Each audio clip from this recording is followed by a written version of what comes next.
Good evening, everyone. Welcome to the Menopause Wellness community. I hope you're doing well. This evening we have a guest speaker, so we're just going to wait for her to arrive. We're going to be speaking with Dr. Barbara today about specific conditions, so endometriosis, PCOS, and also fibroids. So that's what we're going to be doing this evening. So we're just waiting for her to arrive. So I thought I'd come on just before 8 o'clock just to say hi to everyone, have a quick chit chat before Dr. Barbara arrives. Welcome to the Menopause Wellness community. Welcome, Shelley. Welcome, is it Kahira? Welcome, Just Me. Hi everyone, how is everyone doing? Welcome. If you are new to the community, I am Jackie. I am a menopause wellness practitioner as well as a menopause nutrition and weight loss management practitioner. And we are live Tuesdays, Thursdays and Sundays from 8 p.m. So this evening we are going to have a guest speaker this evening. We are waiting for Dr. Barbara. Welcome to the live Tea with D. How are you? Welcome to the live, Elec. Welcome to the live, Lulu. Welcome. How are you this evening? I just thought I'd jump on soon before Dr. Barbara arrives. So we're going to be talking about this evening specific conditions and menopause. So specifically for endometriosis. Good evening, Just Empress. Welcome. And we're going to fibroids and also PCOS. So thank you for the heart me. So let's just see if anyone is new to the community. Let me just tell you a little bit more about the Menopause Wellness community. So Menopause Wellness community is a safe space to be heard and understood. We are many voices, one community, embracing our journey together. And we have in the community as well, we also have 3 community ambassadors. So if you see Just Empress, I can see she's here. Lulu, I can see she's here. And we've also have Poetic Angel. I've not seen her name come up yet. But those are our 3 community ambassadors. So if I miss a comment or I miss your question, you can reach out to them and they will prompt me to get your question or respond to your comment. So how is everyone doing this evening? Welcome to the live Nelly and Ranj. I will say Ranj because I don't want to say your name incorrectly. Apologies for abbreviating your name. Welcome to the live. Jennifer, welcome to the live. Cad, welcome to the live. So if you are interested in being part of the Menopause Wellness community, if you're not a community member already, all you have to do is just follow, and you are now a community member. We have lots of menopausal warriors in the community, but we also have individuals that are not menopause warriors. They are specifically here because they like to support, they like to build their knowledge around the menopause. So, we have talks sometimes around menopause. We had that 2 Sundays ago. So around the menopause. So, we have talks sometimes around menopause. We had that 2 Sundays ago. So, yes. So we're just waiting for Dr. Barbara to arrive and then we can go with all the questions. Just quickly, is it follow? It's allowing me to pin, but when I try, it won't do it.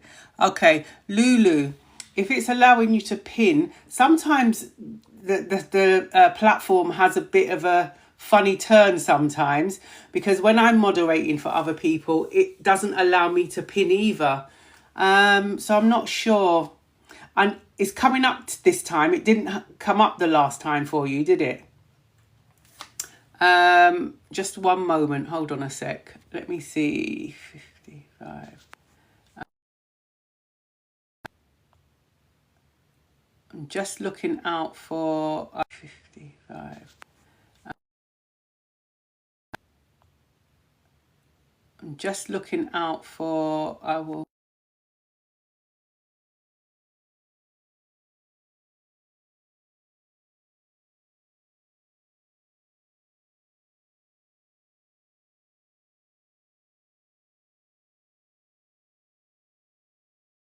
Okay, I'm not sure. I'm really not sure. Sorry. Okay, so welcome everyone. Welcome to the community.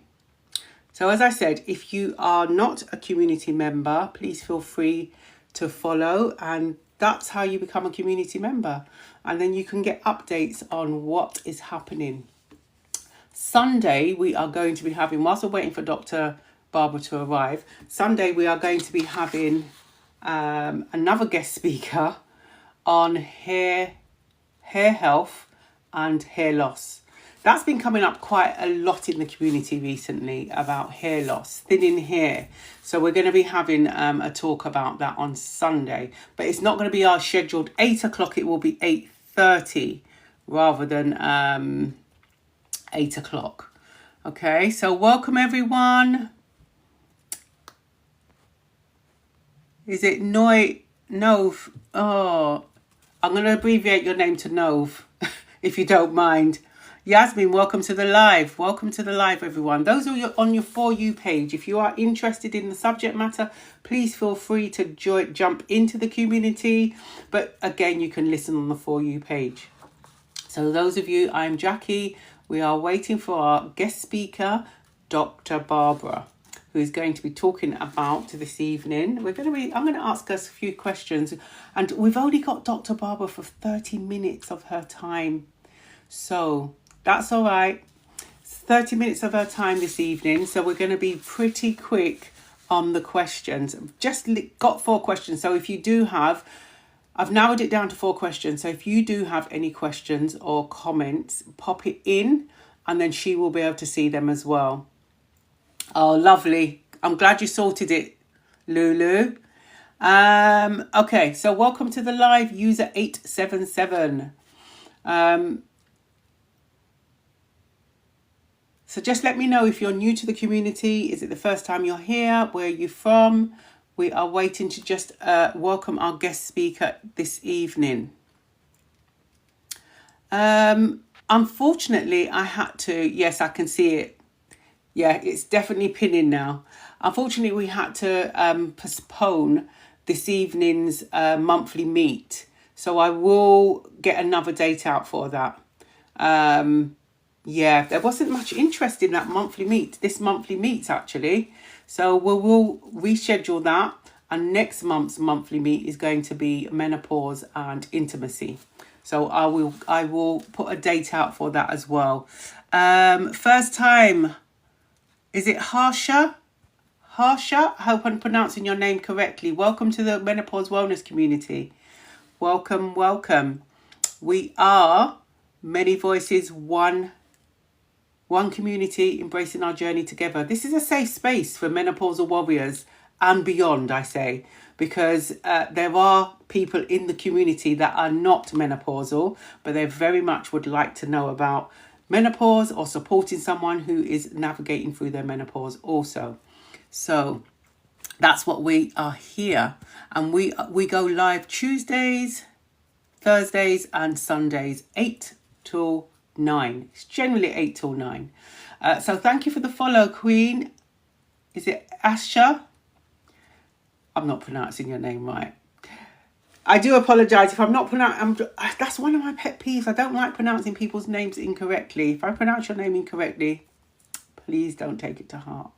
So, but if you have any questions, if we can hold the questions back for a little while. And generally on what we do in the community is when we have a discussion about a specific subject matter, we also have a Speak Your Truth segment. So you can get invited up to the stage and speak your truth, whether it's on that subject matter or whether you just want to have a talk, ask a question or just openly share part of your story, then that's fine. That's what we'll do. We'll do that today because as we've only got Dr. Barbara for 30 minutes this evening, we will then open up the stage afterwards once she leaves us. So we are just welcoming everyone in. If you're on the For You page, please feel free to listen in. If you would like to join the community, do like and do share and do like, share and repost. That'll be great, so you can people can know about it. because I don't always come up on people's For You page. So once in a while I'll come up.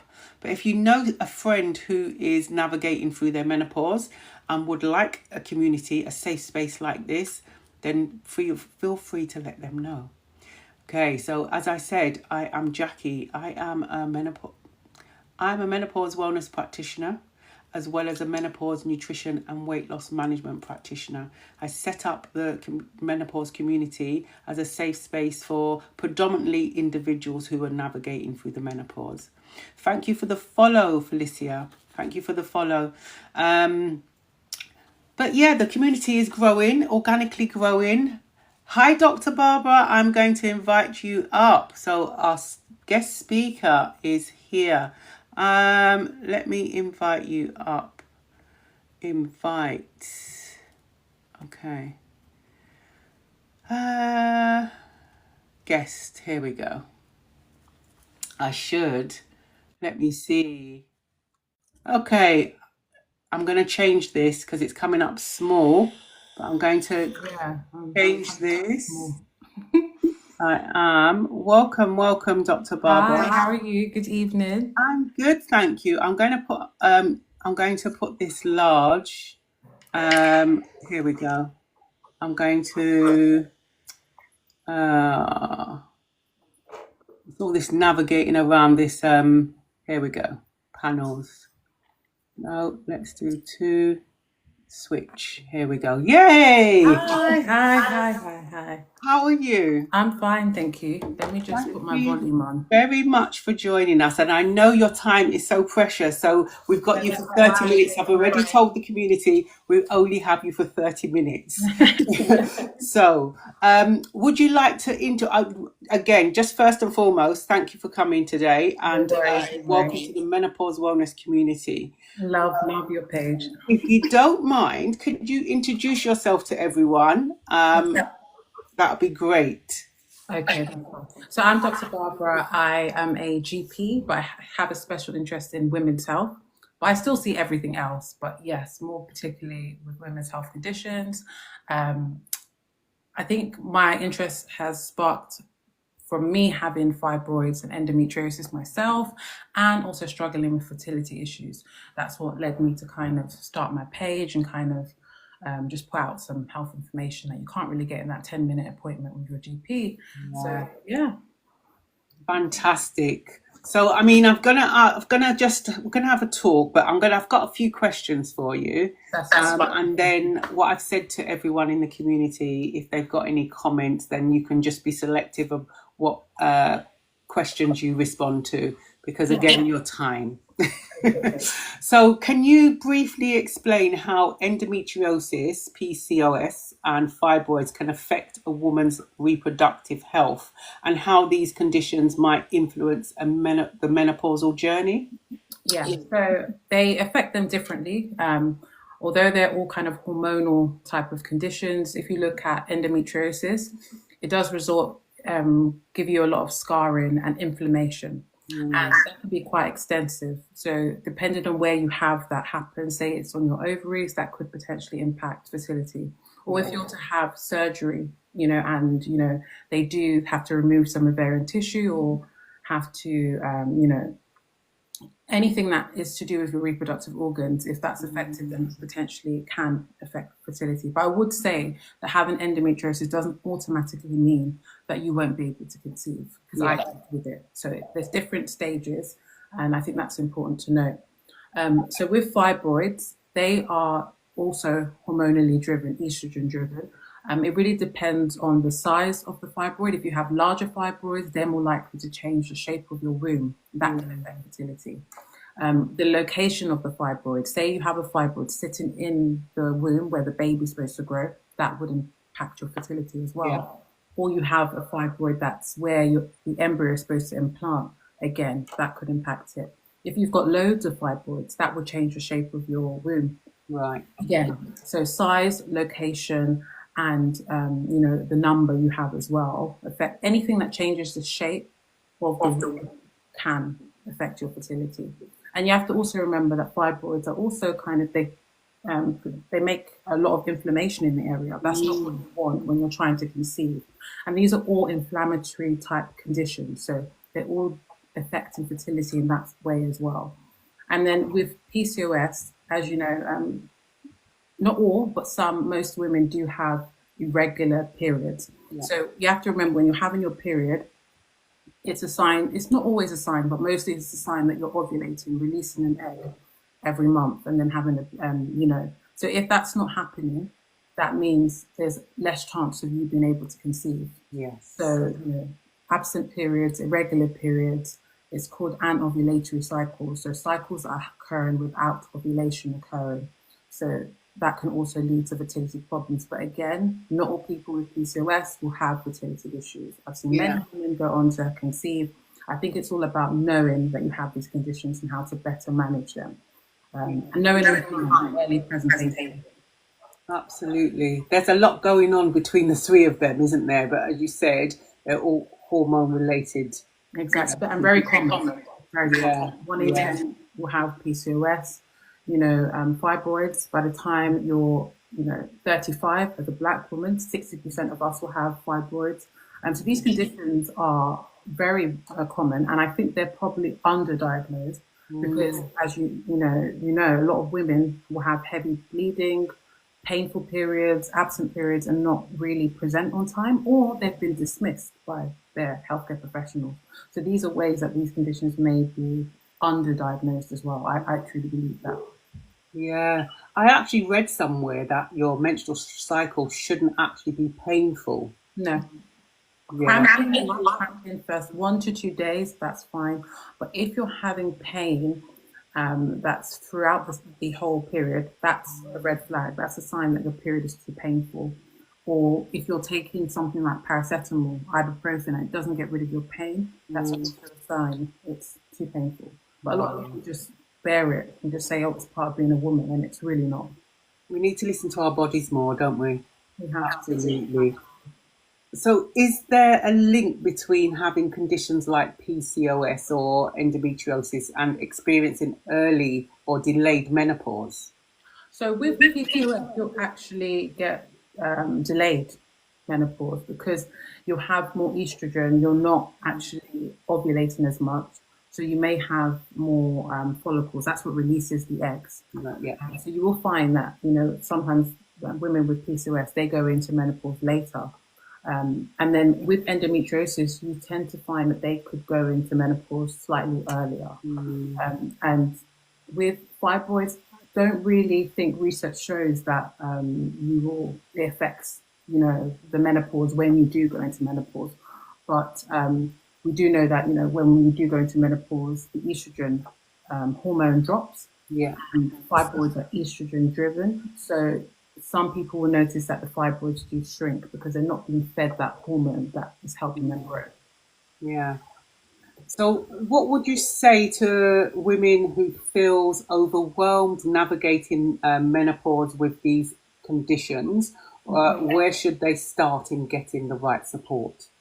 So I think the first thing I always encourage all my patients that, are menopausal, because you have to remember, menopause is just one day. Yeah. But, you can be menopausal for decades. Absolutely. And it's really important to note your symptoms, what you're experiencing, because it's more than just physical symptoms. It can affect you mentally as well. And you know that all of this. So it's just important to, I say, keep like a symptom diary, know how it's affecting you. Because sometimes when you're getting that 10-minute appointment, it's so overwhelming. You forget half the things you're going to say. But if you've jotted it down, it keeps you on track. I think that's one of the first things I would say. The second one I would say is, it takes 1 or 2 times to know if this healthcare professional is the person, you can relate to. And if it's not, you have to remember you're well within your right to say, you don't have to say it to them directly, but book in with the reception, I'd like to speak to another clinician. Or, if you feel more comfortable with a female GP, is there a female GP here? Can I speak to them instead? Because you need to be comfortable with who you're talking to. Absolutely. Symptoms are impacting your day to day. I've seen women with menopause, it literally impacts their whole life and their families too. So it has to be someone who's, competent, but also compassionate as well. Absolutely. The other thing I would say is it's important that we educate ourselves as well. Yeah. What's going on in our body, and you don't want to leave it up to GP in a 10-minute appointment trying to tell you something. I think it's really important that you kind of find out for yourself. You don't have to like go into deep dive or chat GPT, none of that, but just understanding what's going on so that you can understand what's going on within yourself. I think it does help, I would say. Yeah, we say in the community all the time. I'm always encouraging the community members to track their menopause, track it, so they get to understand it, their bodies a bit better and what triggers their symptoms as well. Exactly. So I've got the last question for you, and then we could. Okay, so we'll have time for questions. Yeah. Yeah. So, what are some common myths about menopause and these conditions that you'd like to debunk? I think so. I mentioned the first one being a lot of people don't realize how long you can be menopausal. So a lot of the symptoms will start as early as in your 40s. And for Black women, we go into menopause a lot earlier than our white or Asian counterparts. And then realizing that their menopause is literally just one day. Yeah. So if you're over 50, when you've had no periods for over a year, then you're in menopause. Under 50, if you've had no period for over 2 years, then you're in menopause. And I think it's important to note that even if you've got, these conditions, like I said, fibroids can potentially shrink the menopause. If you're to choose to go on HRT, sometimes they can cause symptoms because you have to remember HRT has an estrogen component, and that's what fibroids are driven by. I think one of the other things I've heard a lot of, obviously there's a lot of fear around HRT. Yeah, there is. And I understand that. And I think it's important to not suffer in silence because of that fear. The risk is very individually based. Just because someone wasn't able to have it or they had an issue with HRT doesn't mean you will. Still present, because there are other things we can do apart from HRT. Say if your menopausal symptoms are affecting your mental health, then there's other treatments that are non-HRT that we can give you. Even if you're having a lot of vasomotor symptoms like hot flushes and night sweats, there are other things that we can give other than HRT if that's not something you want. So don't be afraid to present and hear what the options are. I think those are the main things I would say. Yeah, no, thank you, Dr. Barbara. We're going to take some questions. Now, I'm going to just scroll down. I don't know if any questions have come up, but if anyone has any questions for Dr. Barbara, please feel free to pop it into the chat. So we can, Dr. Barbara can, because we've only literally got just under 15 minutes of Dr. Barbara's time. Let me see.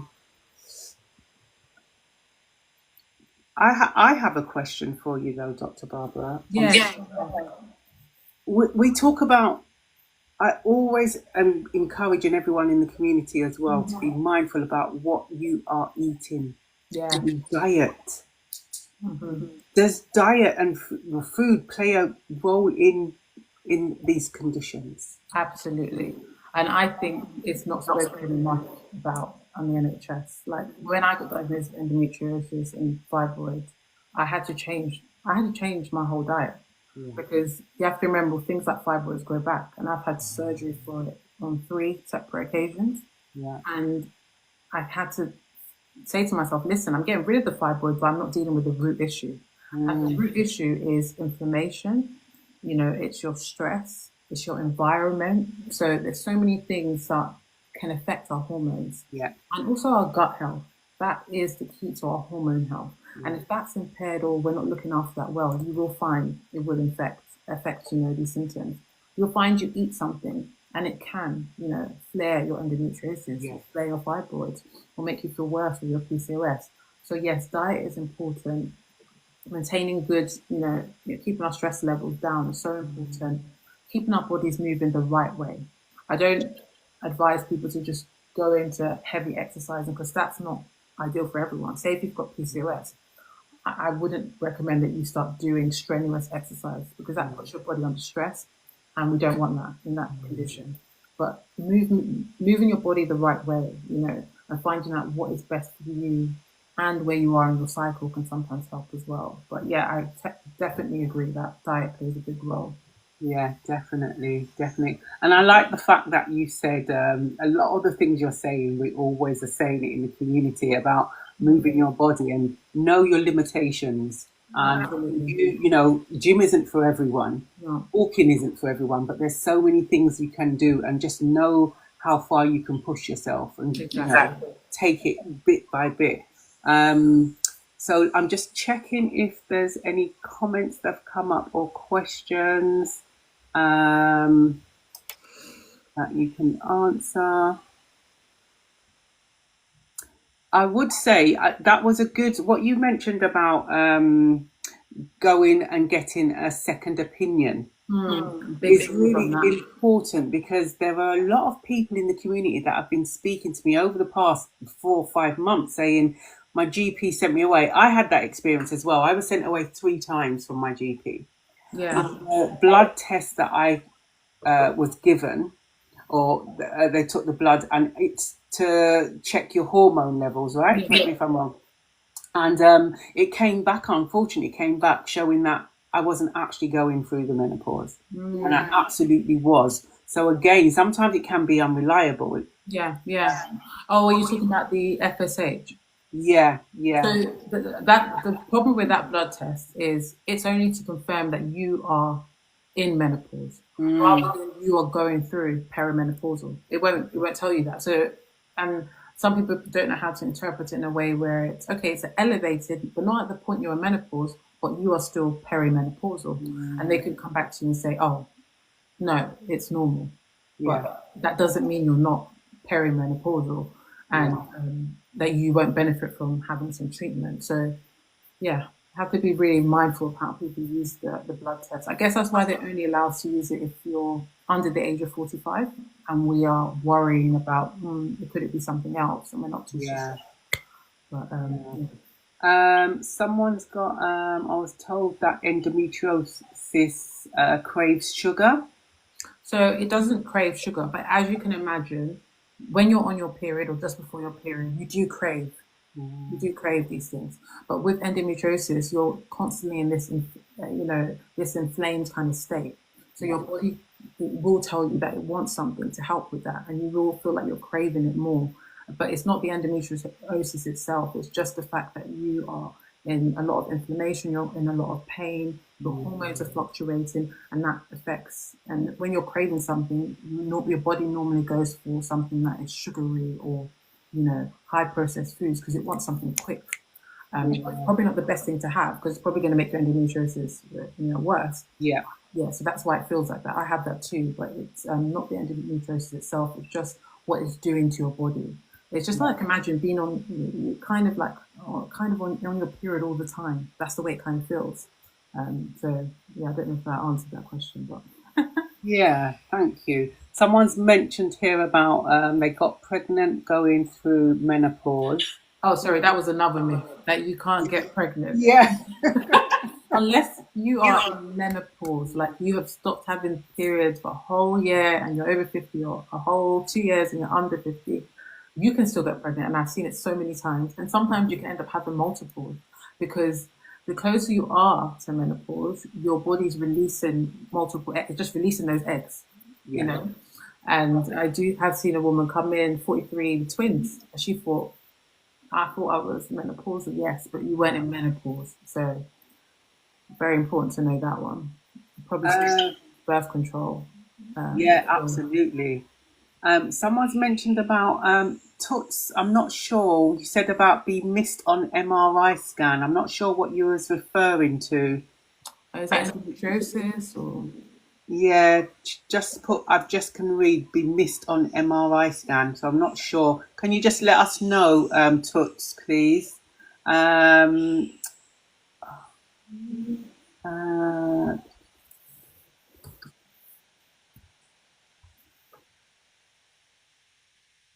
so what? I mean, you've given advice around getting a second opinion for the GP. Oh, sorry, I can see this question. Oh, did you 45 see? postmenopausal with endo and adenomyosis and fibroid. Just found out I have a 20 centimeter fibroid. Can this be missed on an MRI scan? Okay. These fibroids, no, not really. Normally, because fibroids normally they're found on, we see them on an ultrasound scan, and then MRI can be a good way to get a better evaluation of the size of it. Because what you'll find is sometimes ultrasound scan will tell you that you've got a small fibroid, but then you go and have a MRI done, and maybe it's able to find out that no, it's actually quite bigger than what the ultrasound picked up. But it isn't something that's typically missed. I haven't really seen that. Even sometimes endometriosis can be seen on an MRI and an ultrasound, depending on who's doing it. So that's why we don't rely on ultrasound for endometriosis, because it is very dependent on who is carrying out the scan and they're experiencing, diagnosing endometriosis. Yeah. So I hope you're okay to it. I hope that's answered your question, Toots. Thank you for the question. Yeah.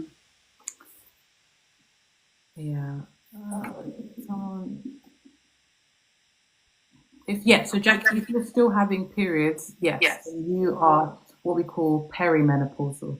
So we've got pre-menopausal, and that's normally when you're having regular periods, and then we've got perimenopausal when you're coming towards menopause and your periods might be irregular. They're still there, but they may not be coming every month. That's to tell you that the hormones are fluctuating, estrogen may be dropping, but you're not in menopause until you've gone that whole year without any periods if you're over the age of 50.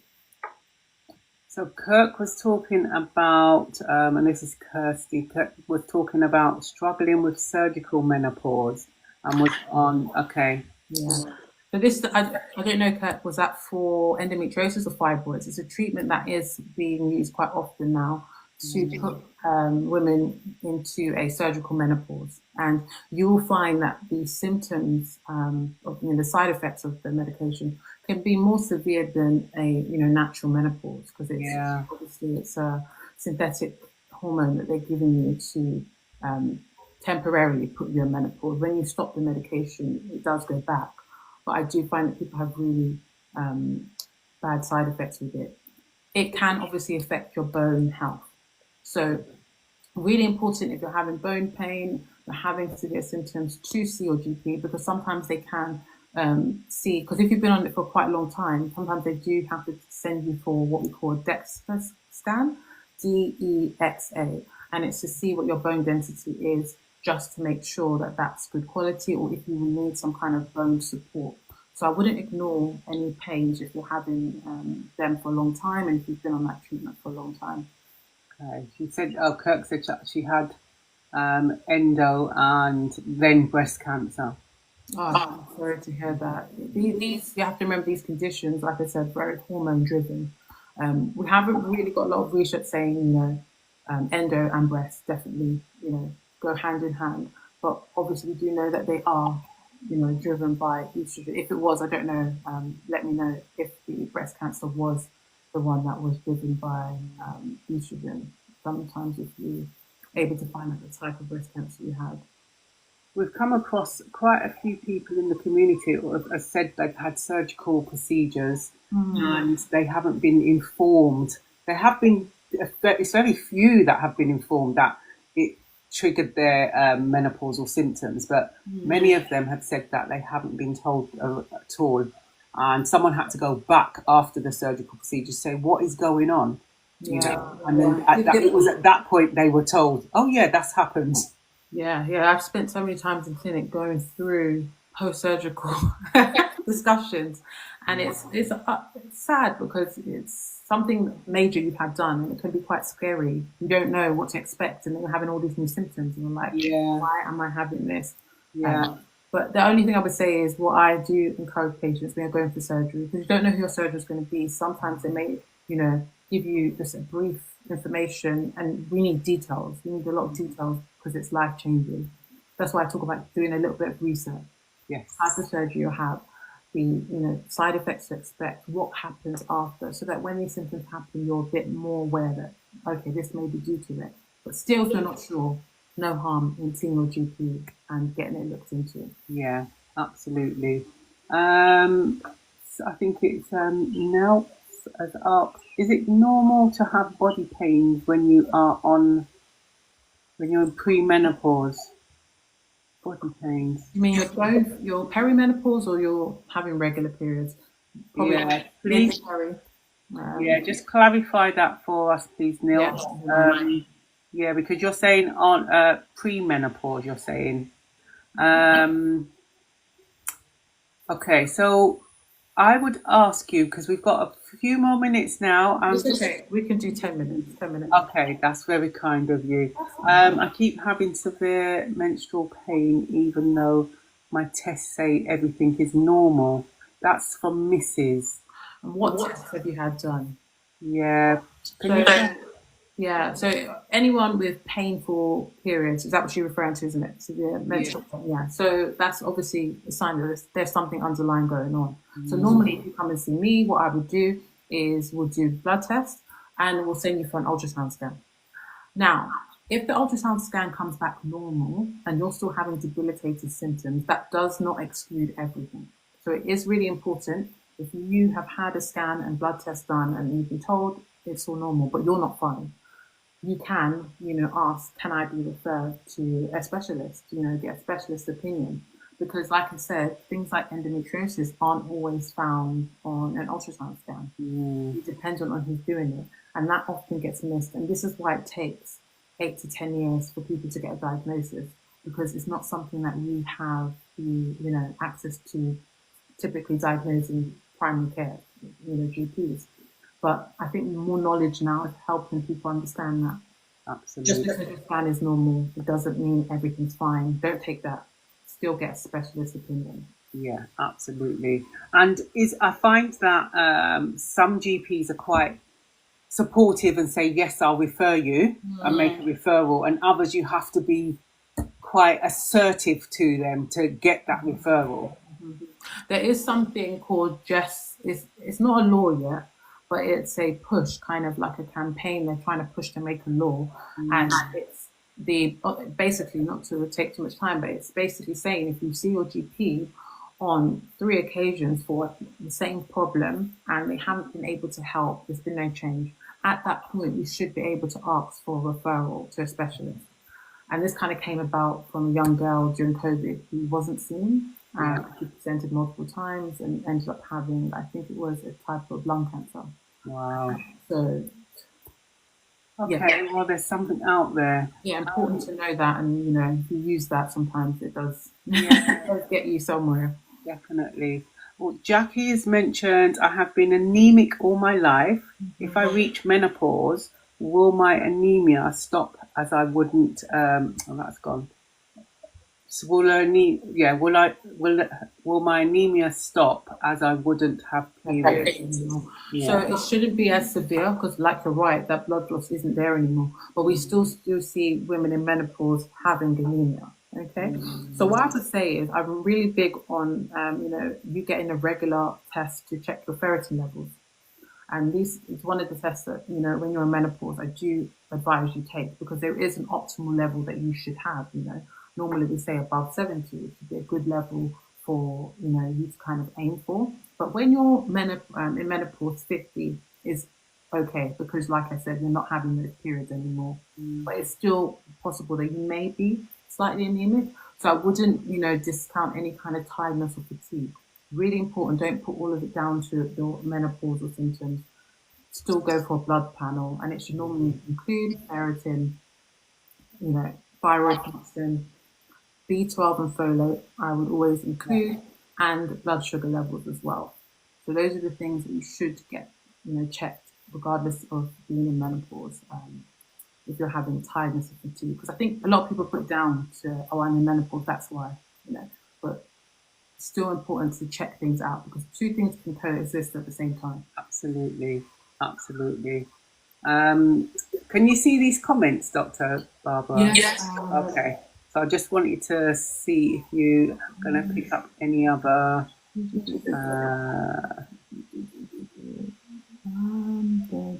Don't worry. I've got some time. My husband's with my baby. So okay, bless you. Thank you. I had a scan. I said they're not sure. I had a scan as well. They said they're not sure of the results. Okay, really important is everyone based in the UK here, you should have access to your NHS app. And I really am a big advocate for this because things sometimes get missed. Have a look on the app. If you've had your scan done, look at the results. What does it say?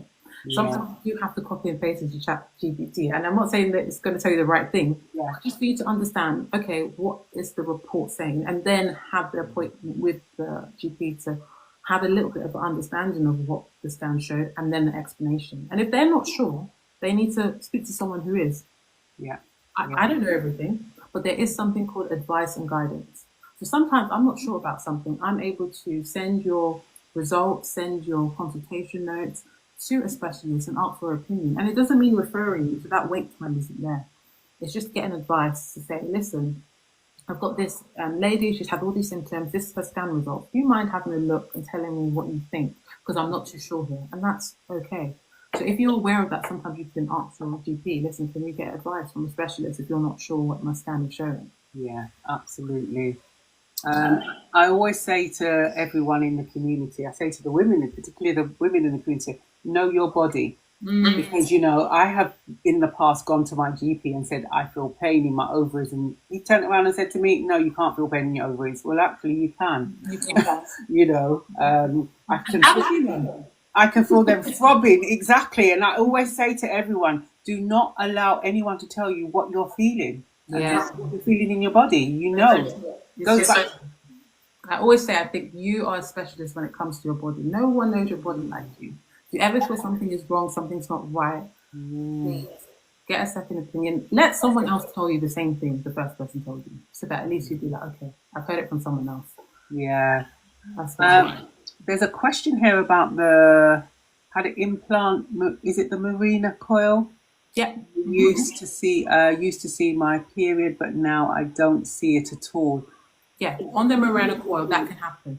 So you've got like 30% chance of still having regular periods, or sometimes still having kind of scatties, bleeding here and there, or no periods at all.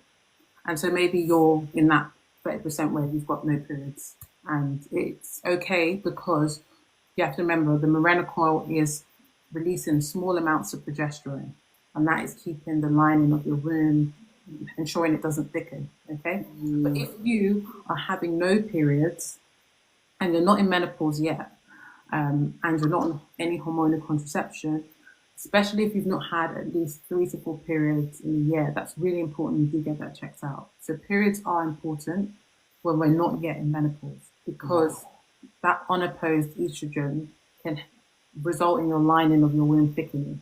That's essentially what you shed every period. But if you don't have, periods, that's not happening. So really important to not ignore not having a period if you're not in menopause and you're not on any form of contraception, or you're not pregnant and breastfeeding. Yeah. We've got a child of God. I'm 52 and still having period. Is this normal? That's another myth, that when you hit 50, menopause. No, it's just an average. So here in the UK, I think the average is 51 actually. Yeah. So I have seen women 55 still having periods. And I think it's more closely linked to if you ask your mum, if you're aware of what age your mum went into menopause, that sometimes works out, to be more accurate for you, knowing when you will than other things. But no, it's fine as long as you've never, stopped having periods altogether and then started again. If this has just been continuous, you've been always having periods, then your body's just not ready to, to stop. Yeah. I'm just reading Lulu. Lulu may have been referring to something. She said exactly what happened to me with my AF. Was told my palpitations was due to menopause. I suppose palpitations can be a symptom, but what I always say is, if I'm seeing you in my clinic, I say it could be menopause, but let's just rule out what else it could be. And then we can have the next conversation talking about how we manage it because it's due to menopause. So there's no harm in, getting an ECG, finding out that it's not anything else. It's really not. But I understand it's difficult. You see different people. Yeah, definitely. Okay, so I'm just like, I've already, Dr. Barbara already said to you, I'm a stickler for time, right? And I appreciate you've got your little one to go back to, but I'd like to just ask you, what would you, what advice would you give to any of the women watching around, if they're concerned about anything and they're unsure about, going to speak to their GP, Yeah. what advice would you give them? Yeah, so how to advocate for yourself is so important. And I know it can be challenging. With that 10-minute slot, it puts you under pressure. It puts us under pressure, but I can't imagine the way it puts you guys under pressure, like getting everything out. So quick notes, like my notes are always full of little things I don't want to forget. Before you go in, just make a little list of the things you just want to make sure you go through it in that consultation. And clarifying as you go along. Don't wait to the end, because then you've run out of time. Yeah. Don't understand anything during. Please, can you just clarify that for me? Can you just help me understand that? I'm not really understanding what they're saying here. And then always end with asking, so what are the next steps? When do I know when to return? So that is really, clear for yourself. Yeah. And the NHS app, why I got on about it is because you can see your consultation notes. So you need to know what has been documented there. And if you are in a situation where, like, someone said, the comments, oh, my palpitations are due to my menopause, and you ask your GP, is there anything else it could be? And they said, no, I'm sure it's down to a menopause. Please, could you document that? Just in the instance that something else does happen, at least it's been documented. Yeah. And then you check your NHS app. I've done it many times. You go and you see and make sure that it's been documented. Absolutely. And when you say that they will document it, Yeah. or they may say to you, okay, let's just do an ECG to make sure nothing else is going on. Yeah. Yeah. One other thing I would say is if you're shy or sometimes you feel a bit intimidated, I've heard people say they can be, come with someone. Yeah. You're okay to bring someone along, someone that can advocate for you. They don't have to speak for you, but sometimes having someone that you feel safe with, their presence there, can sometimes give you a little bit of courage to make sure you say everything that's on that list. Yeah. Yeah, absolutely. But thank you very much, Dr. Barbara. We appreciate that you took your time away from your family this evening. No, that's fine. With us. He's parenting. How old is your little one? She's just about to turn 1 next week. Oh, bless. She's great. Oh, bless. So if anyone wants to follow your page, how can they find you? Not to bombard you with questions, that is not to do that. Yeah, don't mind. If you ask questions in the comments, if you see my comments, I tend to always answer, when I'm, got free time. Because I just know people are looking for a lot of information they can't find. Yes. So I do try and answer as much as I can. But yeah, I'm on TikTok, Dr. Barbara. I do have a health page on Instagram called Medics on the Gram. Okay. But I don't really use it too much, but I'm trying to get back into using it more. And yeah, that's it for now. I don't have anything else, but yeah, I'm going to be covering more topics and general health as well. But I do have a focus in women's health, so that's kind of my passion. So I do kind of talk about that a lot. But yeah, I just wanted to say I love your page. Thank you. Thank you. I just think a lot of the time we talk a lot about the perimenopause and the premenopause thing. A lot. And we get to focus on, perimenopause and menopause. And it's a big part of our life and everyone will go for it. Yeah. So yeah, I love what you're doing. So thank you for that. Thank you. And Dr. Barbara, do you go live at any time? I was supposed to do a live today, but I don't know if I can. I'm a bit tired, but I might try and do a live late after this, maybe. But when next? I'm trying to think. Maybe tomorrow. Okay. But I always put on my stories. Before I go, I give you a lot of shout. I put on my stories, so I go live. And then, ask questions. I will give you general advice and hopefully it answers a question. Yeah. So, thank you very much again.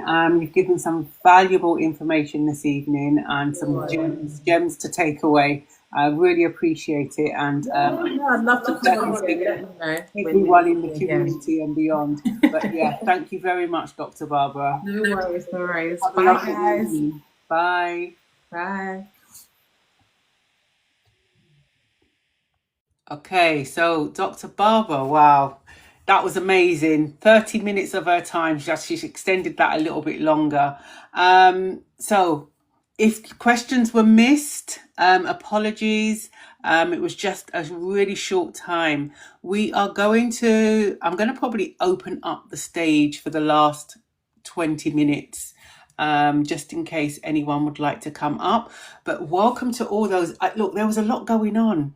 I thought it was not good of me to be saying, "Oh, welcome, welcome, all the newbies," while I was speaking to Dr. Barbara. Her time was very precious. So I will say it now. If you are new to the community, welcome, everyone. And I've seen lots of follows and lots of shares and reposts and likes. I appreciate them all. If you are not part of the community already and you would like to be part of the community, all you need to do is just follow. Lots of things goes on. Just one thing before I open up the stage. Two things actually. On Sunday, we are having do you know what? I cannot even pronounce her name correctly, and I'm not going to pronounce her name just in case I do it incorrectly. We are having someone talking about hair health and hair loss. That's been coming up quite frequently in the community recently. So we've invited someone to talk about hair health and hair loss. Thank you. And it's going to be, the post does say 8:00, but I've changed it to 8:30 on Sunday, because I double booked myself a long time ago and didn't realize until I looked in the diary and thought, oh my gosh, what am I going to do? It's 8:30 on Sunday and not 8:00. So she will be coming about talking about hair health, talking about inflammation of the scalp, thinning hair, lots of things around it. And she will be on for a full hour. So do join us on Sunday for that. I'm going to open up whilst I'm opening up the stage. If I now just remind everyone, whoever comes up to the stage, if I send you an invite and you do not wish to come up to the stage, please feel free to decline it. I'm not going to feel anyway. Please feel free to decline it. But if you come up and speak your truth, those of you that are listening to speak your truth, if you hear anything that triggers you, please step away from the live. Your emotional well-being is very important. Okay. So I'm going to just open up. If you would like to come up, and please just let me know by popping it into the chat that you would like to come up. Other than that, I'm going to just send out some invites. And if you wish to come up, please feel free. But as I said, you can feel free to decline. I'm just going to send out some invites. But that was amazing, isn't it? We were so fortunate to have Dr. Barbara. I really appreciate that, because I know that she's so busy and so appreciative of her time. Just remember, we are having we've got our first face-to-face event happening in October, Embracing Menopause. So excited. It's on a Monday, but it's going to be 10 till 3. And it's all about community. It's all about empowerment. And you're going to leave that day feeling empowered and being able to be more confident in embracing your menopause. So that's happening in October. Okay, if no one wants to come up, that's fine. Let me see. Not all the time anyone wants to come up. Let's just have a look. Let me see. I don't know if any of the community ambassadors would like to come up. If I'm sending you a link, if I'm sending you an invite, please remember, don't feel obligated to come up to the stage. Let me see. I'm going to send invite. Okay, so, what's happening here? Oh, of course, I've got it on one panel, haven't I? Okay, I'm going to go and change that. Hello, hello. How are you? I'm good. Did you mean to come up to the stage? Hello. I just want to join. Oh, you wanted to join the community? Yeah. You're welcome to join. Are you new here? Yes, please. Okay, welcome to the menopause wellness community. I'll pop you back down into the community then, okay? All right. Thank you. All right, welcome. Okay, pop back down. So, if you are new to the community, welcome, welcome, welcome. This is the menopause wellness community, and we are many voices, one community, embracing our journey together. And this is a safe space. This is a safe space to be heard and understood. The menopause can feel so lonely. At times it can be absolutely lonely. It can feel lonely. I've been there myself. But you don't have to feel lonely. This is a community where, you get those light bulb moments, you get those gems that you realize, oh my goodness me, I'm not the only one who actually is experiencing that. There's so many things that we are learning about our journey. But as I always say, I'm always going to say it, and I will say it again. Give yourself grace, give yourself compassion. Dr. Barbara gave away some gems today, and I'm always talking about those gems also. Tracking your menopause. Track it. Just like you would have you may still do, tracking your menstrual cycle. So if you go to the GP and the GP says, when was your last cycle? You can look on your phone or go into your diary and say exactly when it started and when it finished. But in between that, it may be that you experience a headache that you're not used to having, or you've experienced some aches and pains that it's not norm for you. Track and document all those things as well. Really document. And I keep going on about what we eat. Dr. Barber confirmed that today. I'm telling you, we have to be mindful about what we are eating, what we're actually putting into our bodies, because sometimes it's not good for us. We have to check. Do a food diary. I would urge you, I would suggest that you do a food diary. And actually, because sometimes, I'm going to be honest, I did this a while back. You don't realize sometimes exactly what you are eating, because you're just eating for the sake of eating, because you have to eat and fuel your body. Otherwise, it's not going to keep going, right? Just like a car that needs fuel, your body needs that fuel in terms of food. And sometimes we eat without realizing just what we are eating. So actually completing a food diary, or just tracking your food for a week, just 7 days, just to see exactly what your eating habits are like.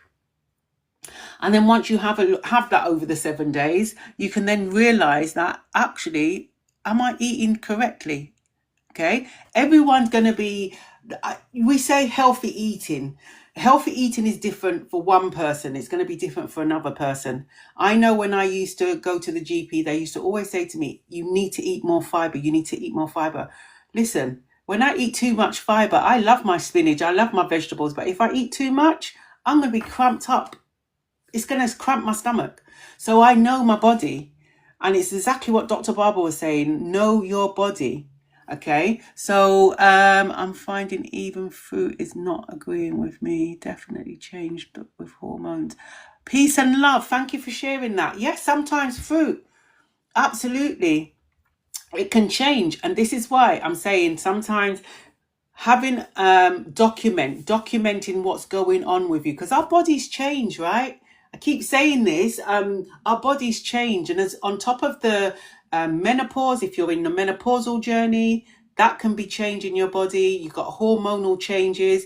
And as well, our bodies will change every so often. That's why sometimes you can wake up tomorrow with a severe allergic reaction you've never had before. Our bodies are always going through change. So it's about tracking and just identifying what is going on. So if like Peace and others just mentioned about fruits, sometimes your body won't take those fruits that you used to love. And you'll be thinking to yourself, what's going on? I used to be able to eat those all the time without having any issues. Your body's changing. Yeah, your body's changing. I'm exercising and not losing weight. Hi, is it Georgie? Is it? No, it's not Georgie. Gigi, apologies. Gigi, welcome to the live. And you're a newbie as well. I've not seen your name before. You're exercising and not losing weight. What I would suggest to you is track. I don't know how much exercise you're doing, but exercise is different for everyone. Like, again, I've mentioned it. Dr. Barbara mentioned it today again. What exercises are you doing? Also, do a food diary. Do a food diary for 7 days. Because sometimes, I've done it in the past. I've gone to the gym, I've gone for walks, and I'm thinking, why am I not losing weight? I looked at what I was eating.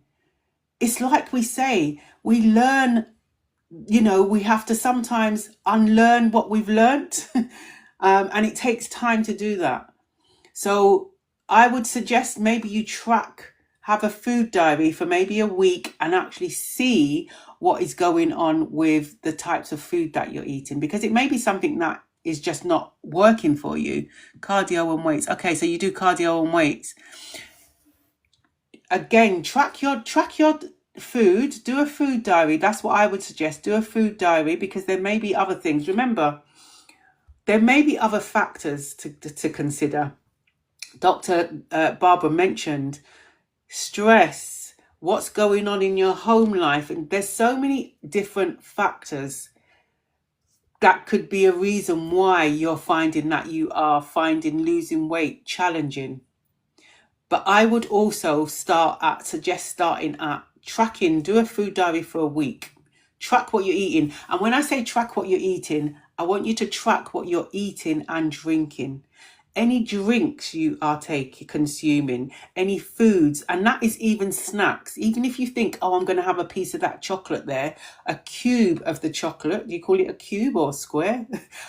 Track it, everything, and just have a look at it over the 7 days. I am happy to go through it with you once you've completed it, because sometimes we don't realize just exactly what we're eating for in a week. Okay, sometimes it's quite alarming to see. I've done it in the past where I tracked and I thought to myself, wow, I didn't even realize I was eating that much. And oh my gosh, how much sugar that is, and how much. Track 7 days. That's all you need to do it for, 7 days. Because then you've got a broader picture of it. That's why I say 7 days. Thank you for all the hearts, everyone. Thank you for the likes. Thank you for sharing. Thank you for reposting. I appreciate that.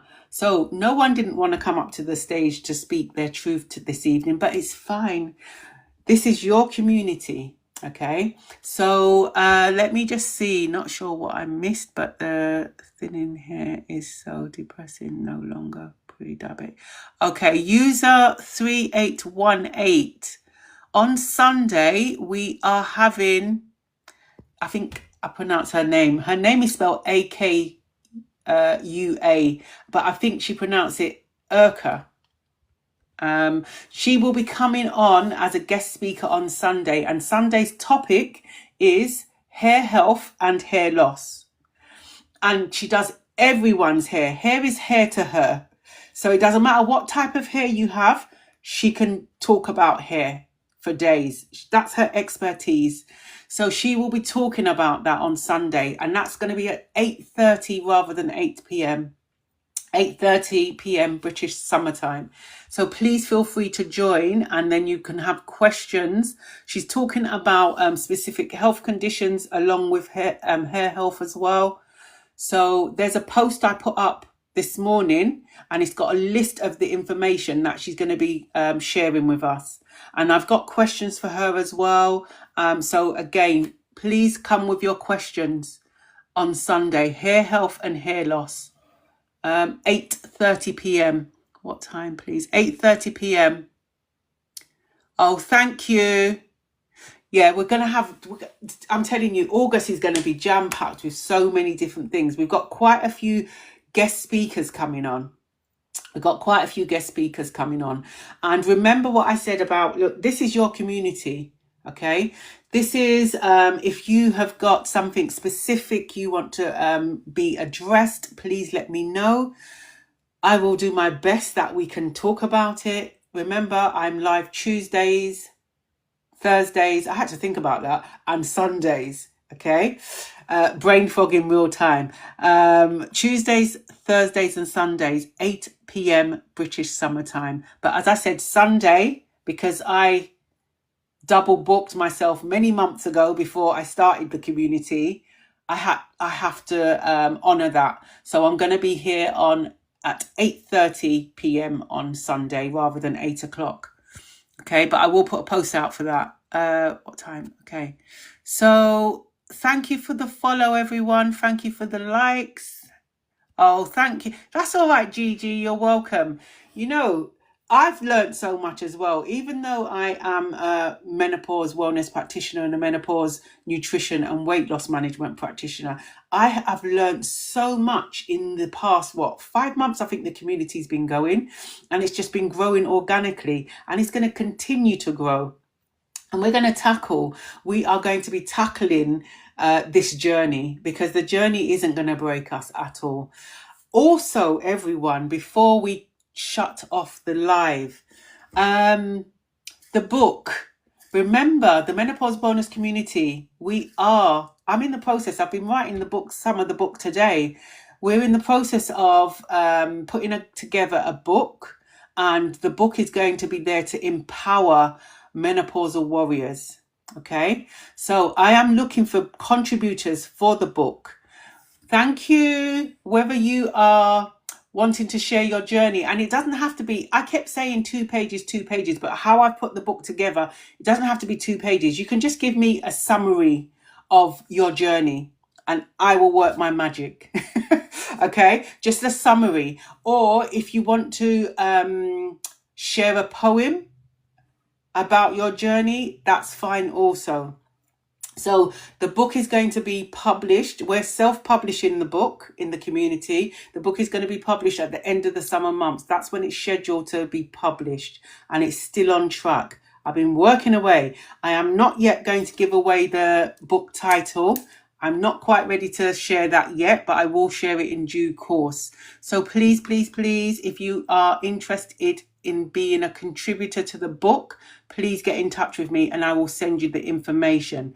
Just some questions. Thank you for the follows. Thank you for the likes. Thank you for the shares.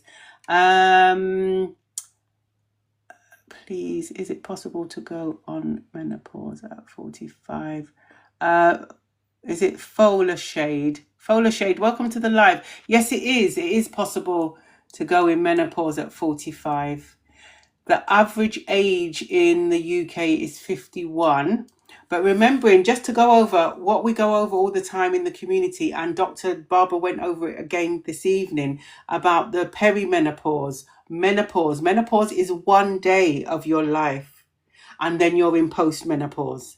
Okay, maybe we'll do another live on that, the perimenopause, menopause, and postmenopause. And our doctor mentioned as well the premenopause. So maybe we will do a live on that as well. But yes, you can absolutely go into menopause at that age. Right, so it is almost 9 o'clock, and you all know that I'm a stickler for time. But thank you for the follows. Those of you on the For You page, thank you very much for listening in. I do hope one day you will feel free to join the community or come into the community to have a chat with all these members of the community. Also, I'm going to say now, remembering, if I haven't responded to your comment or I haven't responded to a question, I go through all the questions and all the comments afterwards, and I will respond to you personally, as long as you have your DMs open. If you don't have your DMs open, then I cannot send you a message. So if that's the case, please feel free to DM me or click on the email link on the page. It will open up the Menopause Wellness Community email link, and then you can send me an email. I have got lists upon lists to share with you. Thank you for the Thank you for the gifts, Celia. Is it Celia? Thank you for the gifts. I've got lists upon lists and information upon information. I am always happy to share the information that I put together. All my research that I do is all for you, so you can be knowledgeable. Again, something that Dr. Barber said. Just, be armed with information. Okay. So I'm going to end the live. I am going to end the live the same ways I always end the live every Tuesday, Thursday, and Sunday. The first thing, I'm going to send everyone a big virtual hug.